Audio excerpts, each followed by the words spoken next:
Ito napaka-importante. Kaya a new commandment I give you. Love one another. As I have loved you, so you must love one another. By this, everyone will know that you are my disciples if you have love for one another.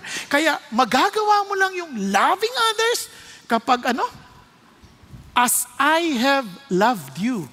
So you must love one another as I have loved you. If you have not experienced the love of Jesus, it is impossible for us to love others.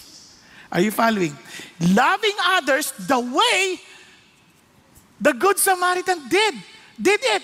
Paano? With compassion, na parang ang ibig sabihin ng compassion, yung kagustuhan mong kasiyahan niya, kasiyahan mo rin. Yung pain niya, pain mo din. Nakuha? Thus you took care of him. Yun yung, kaya nga, loving your neighbor as you love yourself. Napaka-practical, di ba? Hindi niya sinabing mahalin mo, na kumbaga, na hindi mo mamahalin sarili mo. As sinasabi niya lang, as you love yourself, kung ano yung magiging kasiyahan mo, at tapunta sa kanya, kasiyahan mo rin yun. Di ba? Pagka sila ay nagtagumpay, parang feeling mo, masaya ka rin kasi nagtagumpay na siya nagtagumpay ka na rin. Kasi kung baga ano yung kasiyahan mo, kasiyahan nila, kasiyahan mo na rin. Yung pag-ibig, hindi sentimental yan eh. Hindi yung I love you. Hindi. Ito yung willingness natin to sacrifice at hindi natin iisipin yun kung alam nating walang buhay na walang hanggan. At yung buhay na walang hanggan, alam nating hindi natin nakamtan dahil magaling tayo, mabait tayo.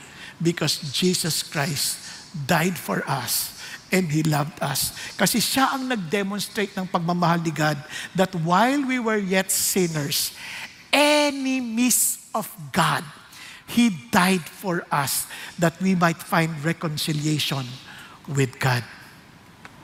Yun ang pag-ibig ng Diyos. At sa marami, hindi natin makita dahil swapang tayo, iniisip natin, hindi, ligtas ako dahil mabait ako. Kaya nga, sabi ni Jesus, if this lawyer realized na ako yung magfulfill at magja-justify sa'yo, hindi aaminin mo lang kailangan mo ako.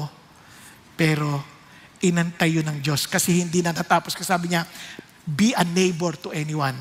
Be someone willing to give your compassion, your care, and your costly or sacrificial love in order for that person to recover from his predicament. Kapatid, anong ibig sabihin ng lahat ng ito? Mahirap mag-join ng D-group kasi isipin natin, busy ako eh. Dami kong trabaho. Wala kaming kakainin pag hindi ako magtatrabaho.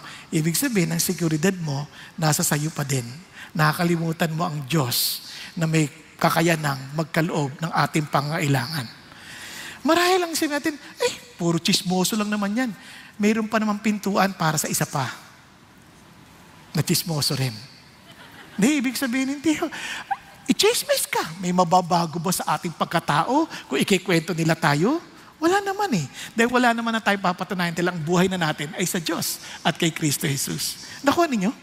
Kaya ang pag-ibig na ito ay imposible nang hindi natin naiintindihan ang katotohanan ng pag-ibig ng Diyos sa ating mga sariling buhay.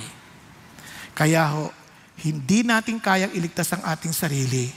Si Jesus ang nagmahal sa atin at dahil sa Kanya, binigyan niya rin tayo ng kapangyarihan magmahal sa iba.